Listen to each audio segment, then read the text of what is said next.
नमस्कार दर्शकों, अक्सर हम रात के अंधेरे में मोमबत्ती बुझाकर वेस्टर्न कल्चर के तहत अपना जन्मदिन मनाते हैं, लेकिन भारतीय शास्त्र में बुझाना गलत माना जाता है। मोमबत्ती बुझाने के बजाय जलाए दिया। आज इस वीडियो में मैं आपको बहुत ही खास जानकारी देने वाली हूँ।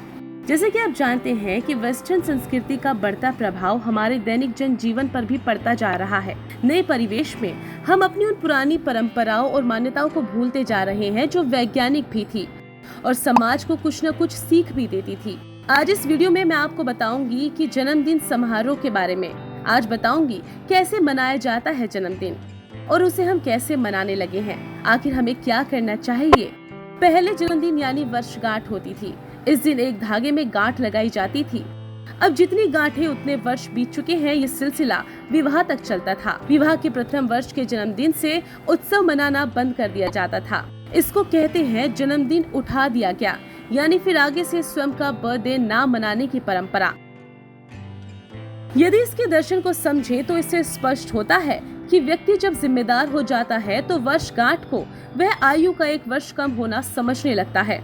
इसके पश्चात वह जन्मदिन को बहुत उत्सव के रूप में नहीं मनाता। जन्मदिन विशेष रूप से बाल्यावस्था और किशोरावस्था का हर्षोल्लास का उत्सव है।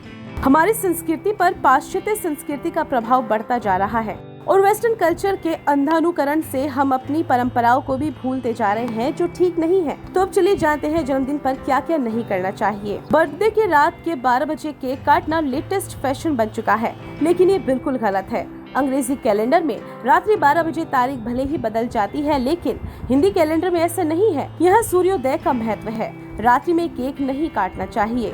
वैसे केक काटना और मोमबत्ती बुझाना भी ठीक नहीं है, क्योंकि संस्कार मनाने के तरीके के मर्म का महत्व होता है। बच्चे घर के दीपक होते हैं, वो सदैव दीपक की भांति प्रकाशवान रहे। परिवार के बड़ों की यही मनोकांक्षा होती है और यही बच्चे जब बर्थडे केक में प्रज्वलित मोमबत्तियों को फूंक कर बुझा देते हैं तो ये अच्छा शगुन नहीं माना जाता। हिंदू संस्कारों में अग्निदेव को सदैव प्रकट किया गया है, ना कि बुझाया गया है। एक विशेष बात ध्यान रखनी चाहिए कि जन्मदिन पर बाल नहीं कटवाने चाहिए, हिंसक कार्य तो करते ही नहीं करने चाहिए और मांसाहार नहीं करना चाहिए। माताएं सदैव इस बात का ध्यान रखें कि उनके द्वारा जन्मदिन पर बच्चे को ना तो डांटा जाए और ना ही मारा जाए। अब चलिए जानते हैं जन्मदिन मनाने का सही तरीका। जन्मदिन रात में मनाने के बजाय सदैव सूर्योदय में मनाना चाहिए। जब सूर्य नारायण उदय हो जाए तो सर्वप्रथम जल्दी उठकर स्नान आदि करने के पश्चात सबसे पहले सूर्य भगवान को प्रणाम करना चाहिए। जन्मदिन हिंदू कैलेंडर से अवश्य मनाना चाहिए। जन्म तिथि पर माँ के हाथ से तिल डालकर दूध पीना चाहिए। इस दिन पोषक खाद्य पदार्थ खाने चाहिए। दरअसल जिस तिथि पर हम जन्म लेते हैं उस तिथि पर प्रवाहित होने वाली ऊर्जा हमारे शरीर में मौजूद तरंगों से सर्वाधिक मेल खाती है। इसलिए इस दिन हमें अपने बड़े बुजुर्गों या परिवार के सदस्य के द्वारा आशीर्वाद जो मिलते हैं वो सर्वाधिक फलित होते हैं। हमारे शास्त्रों में ये उल्लेख भी मिलता है कि जिस व्यक्ति का जन्मदिन है, अगर उसकी आरती उतारी जाए तो आरती उतारने से संबंधित व्यक्ति के शरीर पर मौजूद सूक्ष्म से सूक्ष्म अशुद्धियां भी दूर होती हैं। साथ ही ऐसा भाव रखना चाहिए कि अग्निदेव आशीर्वाद प्रदान कर रहे हो। बड़ों का आदर करने के बाद आपको अपने गुरु को प्रणाम करना चाहिए। उसके बाद ईश्वर की आराधना पूरी श्रद्धा भाव के साथ संपन्न करनी चाहिए। इस दिन किसी मंदिर में देव देवी दर्शन अवश्य करना चाहिए। जिस व्यक्ति का जन्मदिन है उसे भेंट अवश्य देनी चाहिए। यह आपका उनके लिए आशीर्वाद और प्रेम दर्शाता है।